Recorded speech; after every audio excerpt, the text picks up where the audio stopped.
Trump jabbed first, and now world hits back in trade fight. Washington, AP. The United States attacked first, imposing tariffs on steel and aluminum from around the globe and threatening to hit tens of billions of dollars in Chinese products. Now, the world is punching back. Ad choice advertising and red invented by Teads. The European Union is set Friday to slap tariffs on $3.4 billion in American products, from whiskey and motorcycles to peanuts and cranberries.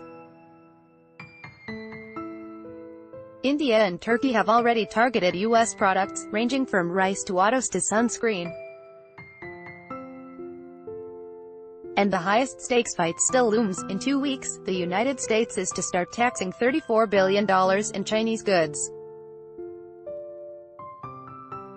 Beijing has vowed to immediately retaliate with its own tariffs on U.S. soybeans and other farm products in a direct shot at President Donald Trump's supporters in America's heartland. Advertisement. The tit-for-tat conflict between the United States and China, the world's two largest economies, is poised to escalate from there. The rhetoric is already intensifying. We oppose the act of extreme pressure and blackmail by swinging the big stick of trade protectionism, a spokesman for China's Commerce Ministry said Thursday. U.S. is abusing the tariff methods and starting trade wars all around the world. Cecilia Malmstrom, the EU's trade commissioner, acknowledged that the EU had targeted some iconic American imports for tariffs, like Harley-Davidson motorcycles and bourbon, to make noise and put pressure on U.S. leaders. John Murphy, a senior vice president at the U.S. Chamber of Commerce, estimates that $75 billion in U.S. products will be subject to new foreign tariffs by the end of the first week of July.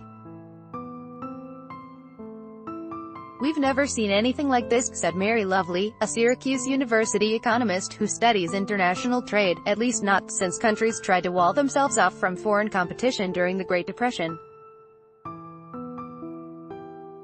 Those personally in the line of fire are among the most concerned. "It will be a disaster," said Nagesh Balusu, manager of the Salt Whiskey Bar and Dining Room in London, and expects the European Union's tariffs to add more than $7 to the price of a bottle of Jack Daniel's, which is imported from Tennessee. "It's going to hit customers, that's for sure. How they'll take it, we'll have to wait and see." Advertisement. As painful as the brewing trade war could prove, many have seen it coming. Trump ran for the presidency on a vow to topple 7 decades of American policy that had favored ever freer trade among nations. He charged that a succession of poorly negotiated accords, including the North American Free Trade Agreement and the pact that admitted China into the World Trade Organization, put American manufacturers at an unfair disadvantage and destroyed millions of U.S.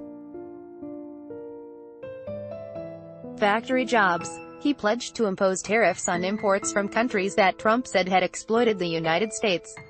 Late last month, Trump proceeded to infuriate U.S. allies, from the EU to Canada and Mexico, by imposing tariffs of 25% on imported steel and 10% on aluminum.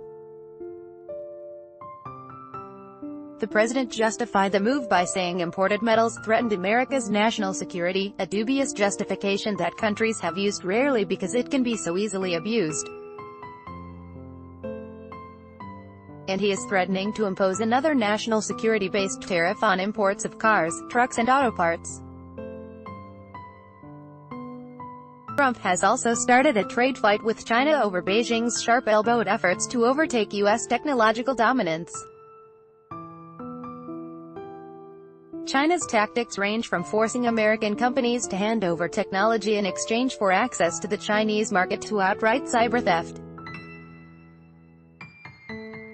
The White House last week announced plans to slap 25% tariffs on 1,100 Chinese goods, worth $50 billion in imports. Trump would start July 6 by taxing $34 billion worth of products and later add tariffs on an additional $16 billion in goods. advertisement, the Chinese have said they will respond in kind.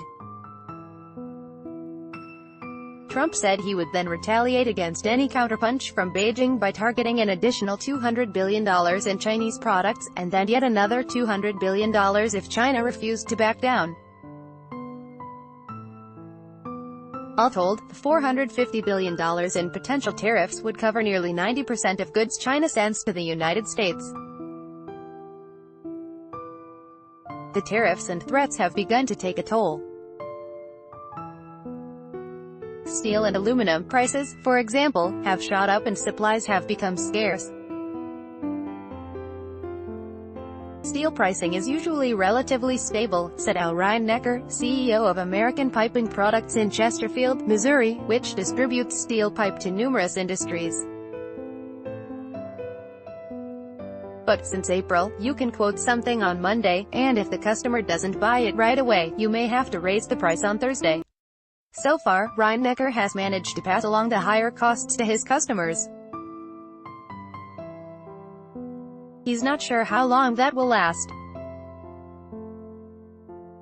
The Commerce Department is allowing companies to request exemptions from the steel and aluminum tariffs, if they can show that the metals they need aren't available from Americans' producers. The department expected 4,500 requests, but it's been overwhelmed by more than 20,000. This week, it said it has processed just 98 requests so far, approving 42 and denying 56. The rising tensions and the chaos surrounding the steel and aluminum tariffs are starting to generate pushback on Capitol Hill. Senators this week grilled Commerce Secretary Wilbur Ross. As you consider these tariffs, know that you are taxing American families, you are putting American jobs at risk, and you are destroying markets, both foreign and domestic, for American businesses of all types, sorts and sizes, said Senate Finance Chairman Orrin Hatch, R. Utah. Economists and trade analysts worry that there may be no way out of an all-out trade war between the United States and its most vital trading partners. The president has been so belligerent that it becomes almost impossible for democratically elected leaders, or even a non-democratic leader like Chinese President Xi Jinping, to appear to kowtow and give in, said Philip Levy, senior fellow at the Chicago Council on Global Affairs and a former White House trade advisor. The president has made it very hard for other countries to give him what he wants, __. This story has been corrected to show that Nagesh Balusu is the manager of the Salt Whiskey Bar and Dining Room in London.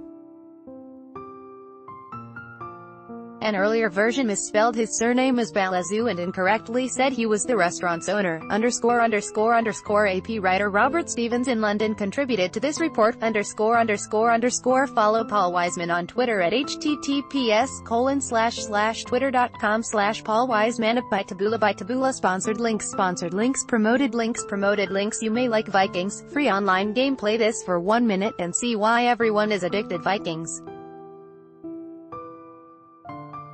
Free online game. Undofar.